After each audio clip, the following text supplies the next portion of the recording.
This is Dr. Toby Potter. I'm here today to talk to you exactly the 4 secrets you need to understand about working with motivated sellers, distressed sellers. How do you get them to see things your way? Here's what I'm going to go with you right here, right now.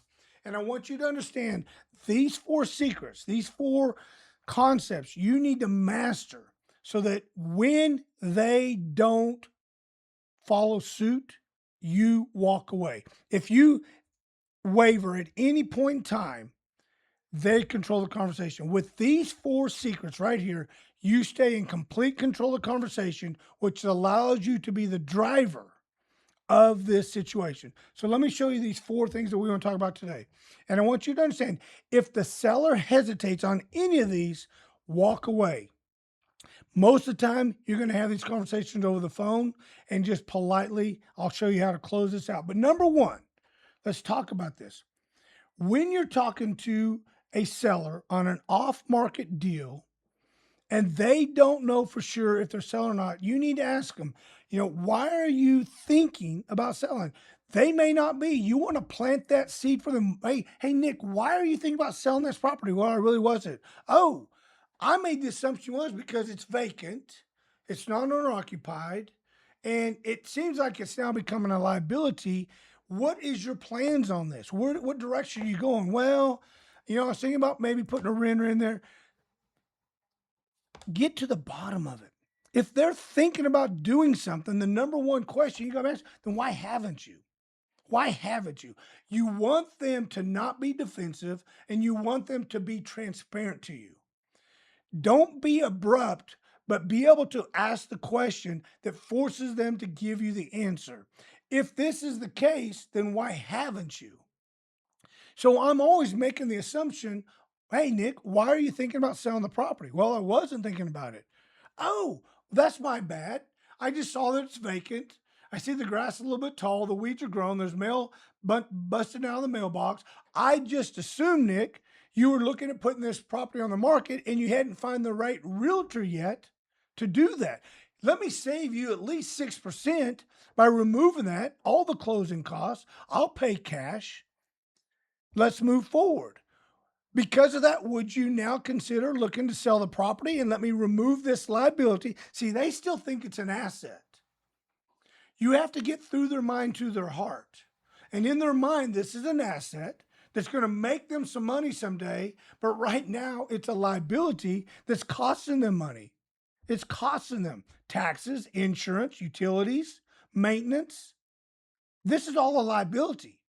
There's no income coming in. We know this for a fact. So we want to force the idea this is a liability, and you're now, if you weren't, you're now thinking about selling.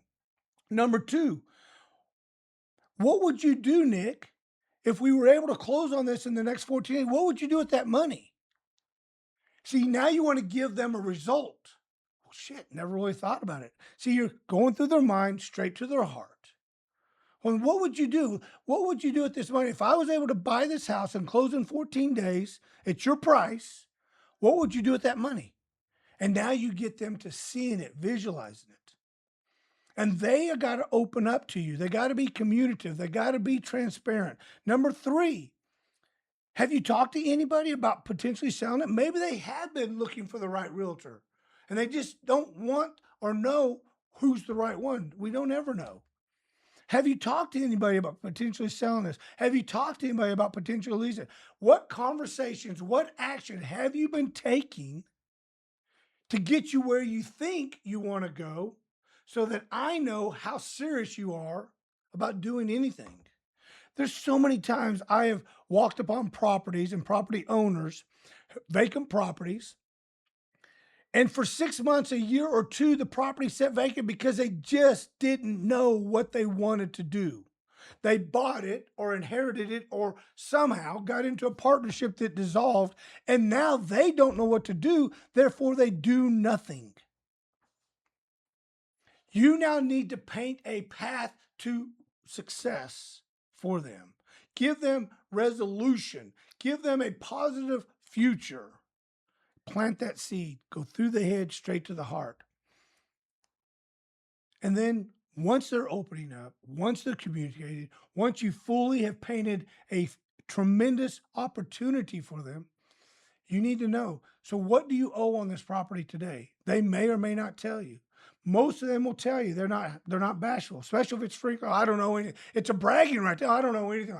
Sweet, sweet. So I know that I can pay $1 and you make $1 profit. And I know where my max allowable offer is because I ran it through my system, know exactly what I can offer. Now the question is, where in between that number will we come up to an agreement? They don't have to have full price. They don't have to have full price. Everybody wants full price, but they don't have to have it. So now I start creating more and more and more of a burden. At any point in time, if they shut you down on these, walk away. We can give you so many properties that you never need to force the situation. Allow the situation to evolve through proper structuring, proper tone, proper emphasis. Hey, I'm Dr. Toby Potter. I'll see you next time.